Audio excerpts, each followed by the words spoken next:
Bonjour à tous, je me présente, je suis aumônier d'étudiants à Pau, cette belle ville du sud-ouest de la France dans le diocèse de Bayonne. Sur l'agglomération paloise, nous avons environ 13 000 étudiants. Et lorsque je suis arrivée comme aumônier d'étudiants en septembre 2011, le national nous a incités à nous mettre dans la dynamique de Diaconia 2013, par exemple en engageant des jeunes en mission de service civique. Ce que nous avons fait à Pau en mettant en place le contrat que vous voyez s'afficher sur l'écran.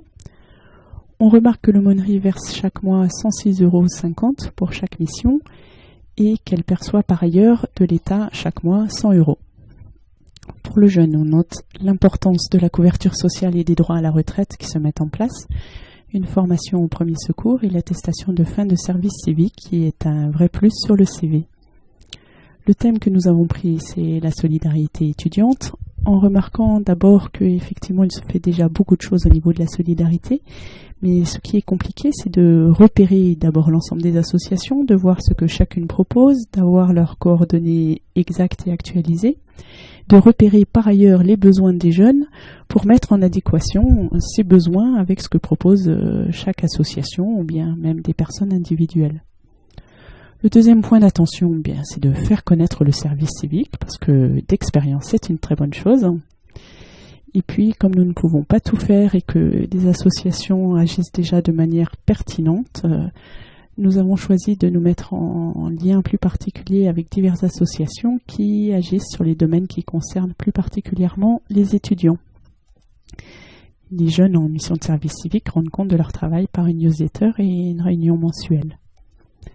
Comment s'est fait le recrutement? Au départ par les réseaux classiques, je dirais, de l'aumônerie, mais qui n'ont pas marché. Par contre, une fois que tout est bien mis en place au niveau administratif, l'annonce passe sur le site national. C'est comme ça que l'année dernière, nous avons pu recruter rapidement Teddy. Cette année, nous avons demandé 2 postes que nous avons obtenus. Et même chose, par les réseaux classiques, ça n'a pas marché, mais par le site national, nous avons pu engager Noémie et Marlène, sachant qu'aucun de ces 3 jeunes n'avait la moindre idée de ce que pouvait être une aumônerie avant qu'ils n'y arrivent. Les profils des jeunes sont divers. L'année dernière, donc, Teddy venait de Bac Pro Vente Animalerie. Cette année, nous avons 2 filles, donc Noémie qui a fait pas mal de stages en esthétique et Marlène qui est en formation pour être conseillère en économie sociale et familiale. Donc déjà, les designs des présentations varient de l'un à l'autre.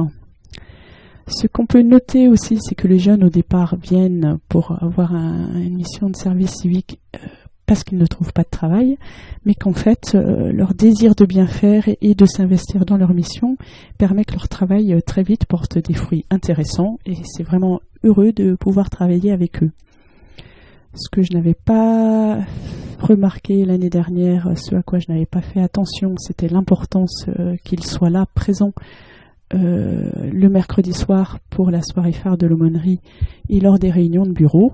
Donc ce qui s'est mis en place cette année, ce qui est une bonne chose, et ce qui a permis en particulier, par exemple, le mercredi dernier, où le thème de la soirée était « Le pape doit-il se méfier de la mafia italienne ?»